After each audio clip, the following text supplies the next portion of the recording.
So I've made a few observations and spent quite a lot of time with direct footage and photos of the artifact, and I just wanted to take you through those observations.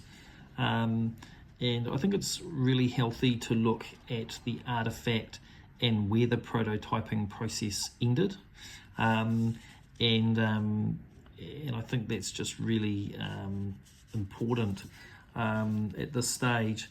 So here's a list of my observations, and I'll take you through them. Observation number one, when looking at the artifact, I just have to discount any portion that's been reconstructed. It's not original. I can't put research weight on these areas of reconstruction around, their dimension, angles, etc. Okay, observation number two, looking at the disc from the top, there are 6 segments. You're either in a lobe segment or you're in a dish segment, but we can't or shouldn't be immediately trapped into thinking that these segments are equal. I think that would be projecting a modern expectation. So I need to look closely at the proportion between those segments.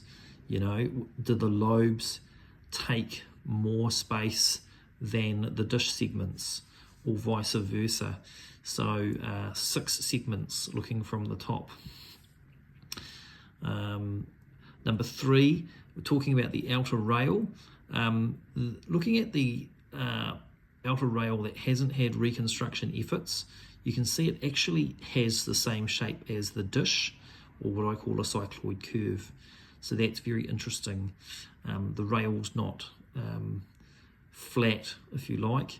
It's actually following the angle of the dish, which tells me I'm on the right path with the dish that we've made.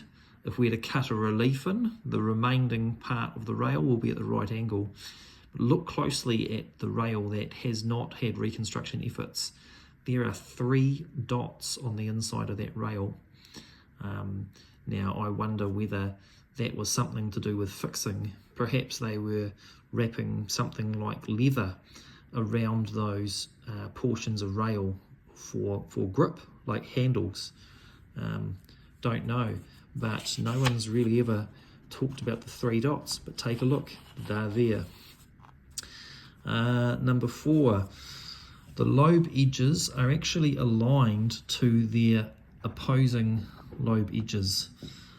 So if you look down the edge of a lobe, then look across at the opposing lobe, the edges actually line up. So that's very interesting, and I can see that's been overlooked with other replicas that have been made, where they've relied on assumptions of equal proportions, or they've relied on assumptions of symmetry. The reliefs, so the cutout portions behind each lobe, they're actually asymmetrical. And they're made of 2 arcs. The outer arc simply parallels the circumference of the disc, but the inner arc does not.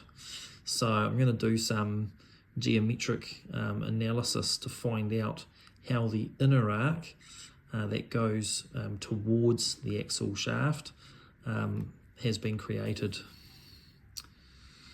Okay, number 6, the lobe tips are at the same height as the top of that central axle shaft. So I think that's a valuable observation. The axle shaft, or that central cylinder, if you like, there's a notch on the top of it. Now, if that was damaged, that would have been reconstructed. So it looks like an intentional notch. What's that about? And also you'll notice on the outside of that axle shaft towards the top, there's 2 or 3 stripes. What are they for? And also that axle shaft isn't a pure cylinder, it's tapered.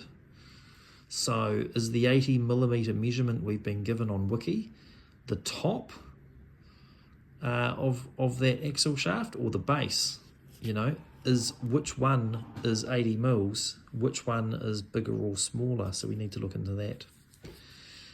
And then number 8, I've also noticed, so we're looking from the top of the disc, yes, we can divide the disc into 6 segments, you know, if you want to imagine like pizza slices, yes, but also you can analyze the top of the disc using concentric rings, and you know, that's a very interesting point and a method of analysis I want to go down as well.